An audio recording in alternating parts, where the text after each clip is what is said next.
Hi, this is my review on Ghostbusters, the 2016 movie. The full title is called Ghostbusters Answer the Call. Uh, and you might want to know why when you look up the most more well known for this called title Ghostbusters 2016. Well, I know what the answer why is because the original title is called Ghostbusters, but then I guess people could tell that was obviously a corporate cash grab, so they called it Ghostbusters Answer the Call. Anyway, that's my news update on why it's called Ghostbusters Answer the Call, the full title.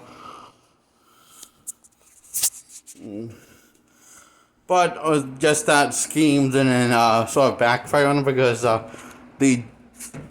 guess no one really remembers this film like the original and the sequel to the original.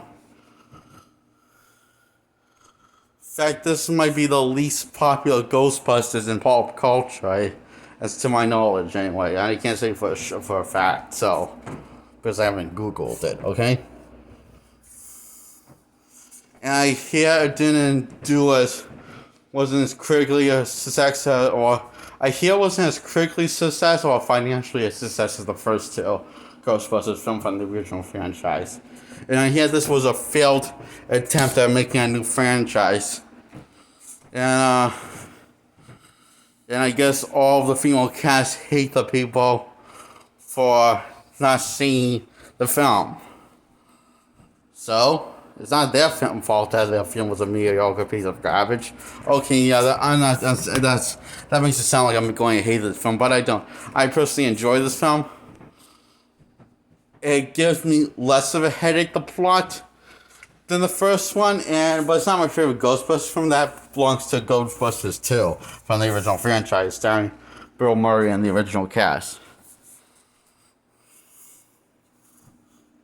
This would probably my second favorite in the Ghostbusters franchise. I like this more than the original, but I don't like it as much as Ghostbusters 2, so it'll land somewhere in between. But, the reason why it's not as good as Ghostbusters 2 because Ghostbusters 2 seriously improved on the editing decisions that were serious flaws in Ghostbusters 1. And here, Ghostbusters 2016 Answer the Call, they went back to the original crappy editing style. Which the last make it more confusing, sometimes they can make you confused, more confused than laughing out loud into tears. Sort of 50-50 times it does that. Half the time it does that. Half the time it doesn't do that. Has that effect on you, the audience? So, yeah. So it's just like the first original Ghostbusters. So, what is the plot? Well, like the original, it opens up with a ghost invasion of some random stranger. And the stranger is giving a tour of the house, saying it was haunted, saying it supposedly was haunted. Next thing you know, when he's about to close up, ghosts start coming at him, and the opening sing song starts, which is the classic, which is the Ghostbusters theme song, actually is in this film. That wasn't in. Now, I would go say that one of the things that makes this better than Ghostbusters 2, a little superior in a way, is that it actually has the Ghostbusters theme song throughout the film, during when the film's playing, and also not just during the opening scenes. The opening credits, to say. So, yeah, that plays the Ghostbusters theme song consistently, even though it might be a more modern version. It at least sounds like unique enough to sound like Ghostbusters. It's better than whatever the hell that they played in Ghostbusters 2 for the thing, during the montages, in the fight scenes. Yeah, what was that? It sounded a little too serious, like too overly dramatic, That music in Ghostbusters 2, I thought. I always didn't like how it was. I mean, wasn't I'm not saying it's a bad song on its own. There's a bad Ghostbusters song on its own in the that fit in to try fitting in the actual film. Can't say it's really a bad song on its own because I don't remember ever listening to the whole thing, but I'm sure. Wait, I did listen to the whole thing. It's not a bad song on its own narrative, but in for a movie, for a song that's supposed to get you pumped up for Ghostbusters, it's not a song that I would recommend for that situation. This is where 2016 remains superior to Ghostbusters 2, but that's the only thing.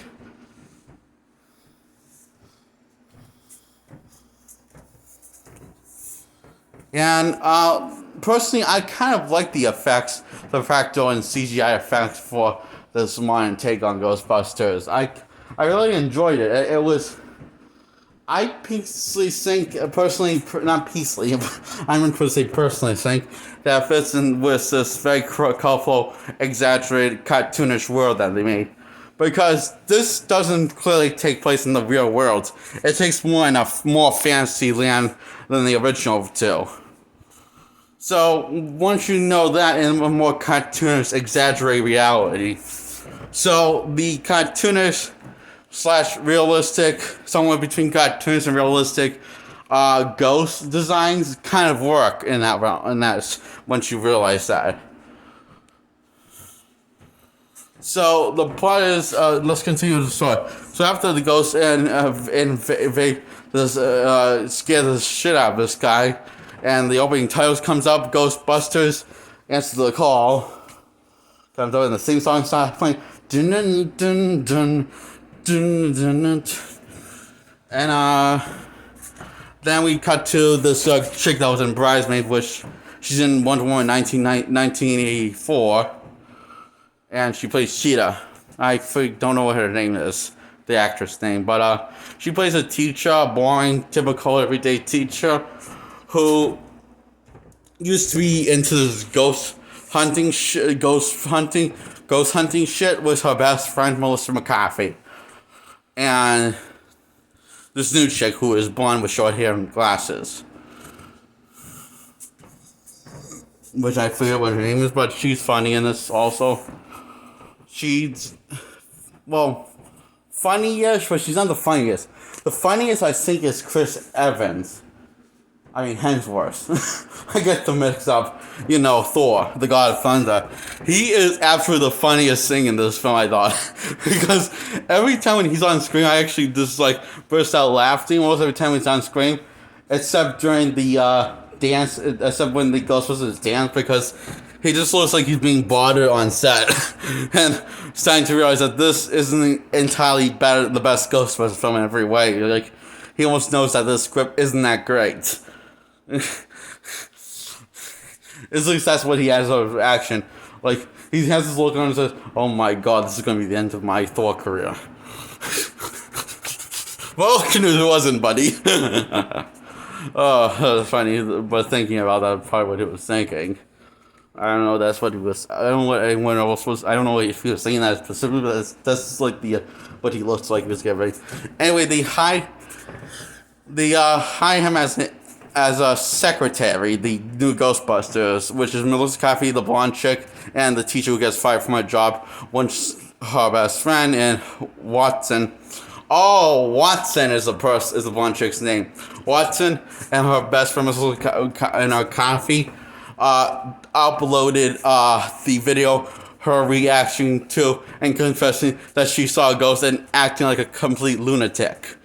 This gets her fired from her job because not that they don't believe her, it's just that teachers can't be fun and exciting. So this is why she got fired from her job, because the video was too fun and exciting and interesting and not boring enough for her personality and bad for her image of a teacher.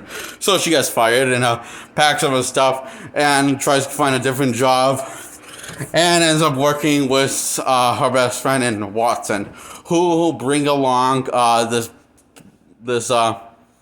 comedian who is black, who I forget her name is,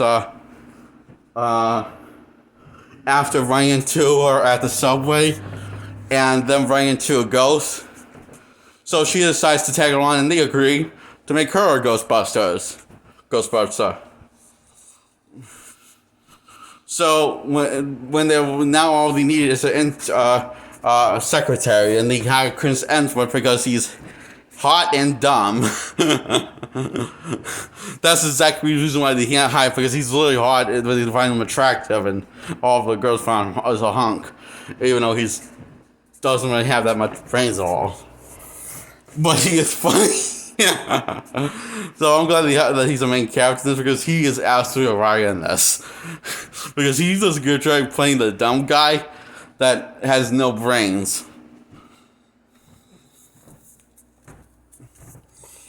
Like, this is like this scene I thought it was funny when he actually says he took the glasses out of his glasses because they kept on getting fogged up.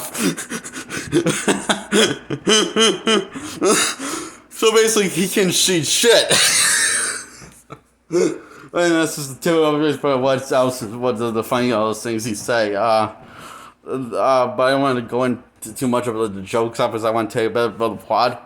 And I don't have time for going balls bomb, so I'm going to tell you the risk, telling you the plot over the jokes and the problems with the film that it has. So the Ghostbusters, after hiring him, test out their ghost hunting equipment, and it ends very disastrously as Melissa McCarthy getting whipped around like a fucking rag doll. I always wanted to see that happen to her since Bridesmaid. Thank you, God, for fulfilling my dream. Oh, that's funny. So the testing equipment of ghost equipment works, but it's a little kinky, as in not kinky. It's a little glitchy, as in they have bugs to work out. So yes, they now get their suits, and they're officially the new Ghostbusters. And a lot of people complain about the suits when they came out, but I don't see what the point is. I just think it's better than Ghostbusters 2 costumes. I mean, it's not as good as a classic Ghostbuster costume, but it's better than Ghostbusters 2 costumes that they have. Because I thought it was weird in Ghostbusters 2 how they had the 2 logo and have the ghost doing the 2 pose on the side of the costumes, and the new company logo has a symbol of it too. Like, people gotta ask the question: what the heck does that mean for that world? That sounds like it could confuse people, and then get people hyped again for the Ghostbusters return. Again, I'm talking about Ghostbusters 2 again. Now back to the movie. So the new Ghostbusters, find ghosts, and busted and stuff. Look, they go to this whole. They go to. No wait, this like and get start getting famous. Bill Murray makes a camera saying the Ghostbusters whole thing is bullshit. And he doesn't believe it, even though he doesn't have any reasons to believe, because it says he doesn't believe it. Because he said it on camera.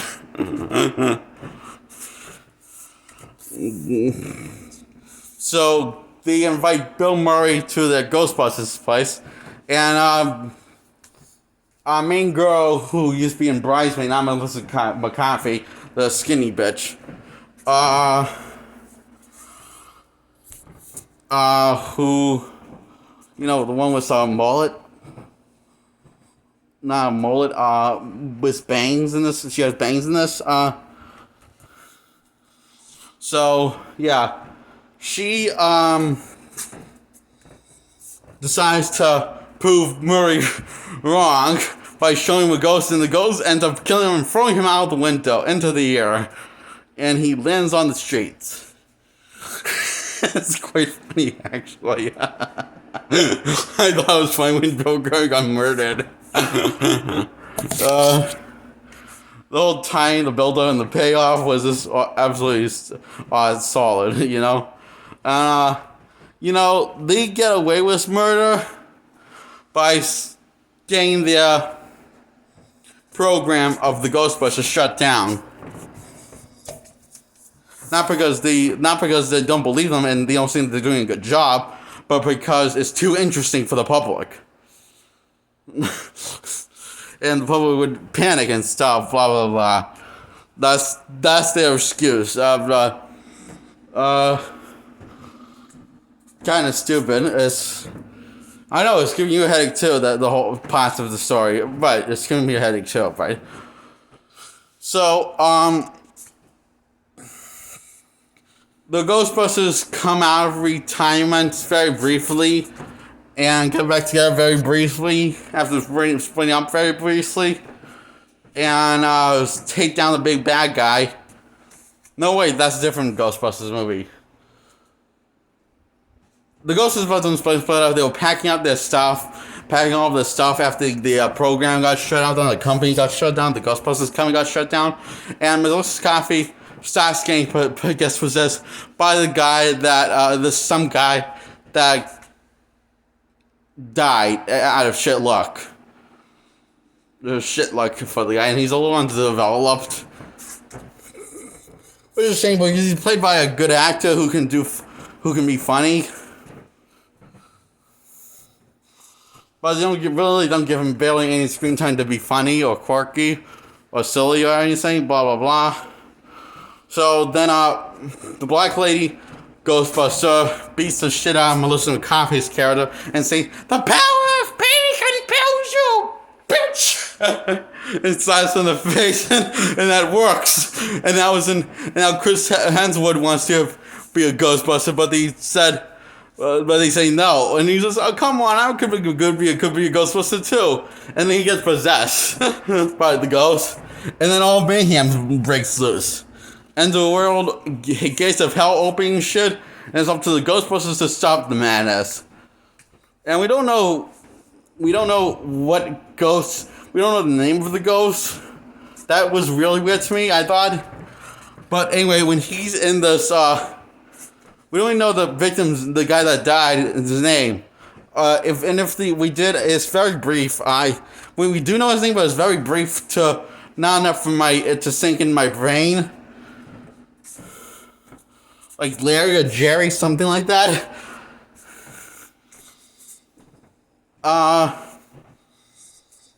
So he ends up getting fired and gets killed off by Shitlock, and then prevents possessing Chris Hemsworth, Thor, the guy to play Thor in the MCU.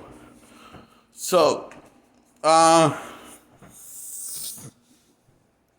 Ghostbusters finally start busting ghosts.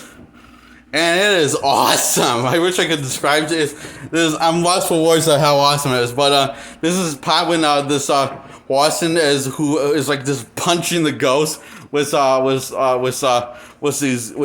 sort of high tech stuff that go around her fist and let you punch the ghost. And this ghost getting shooted with ghost machine guns with machine guns and stuff. And get Joe's ghost getting like flipped around with the blast with the beams and stuff. It's pretty amazing, actually. This is the best climax out of any Ghostbusters film. I think. So yeah, this is the best better than climax and Ghostbusters 1 and 2.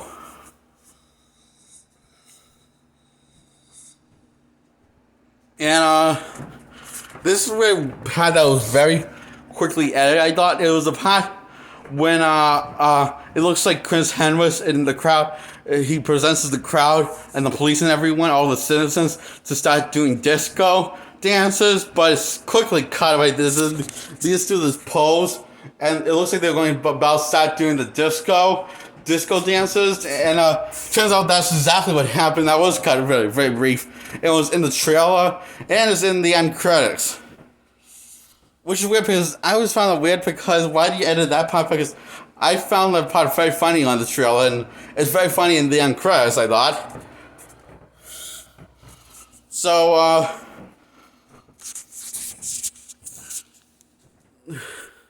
and Slimer breaks loose from hell and apparently has a wife and he gets hitched with he has a kids and a wife and driving around like a lunatic. And he was pretty funny and he was kind of funny in this.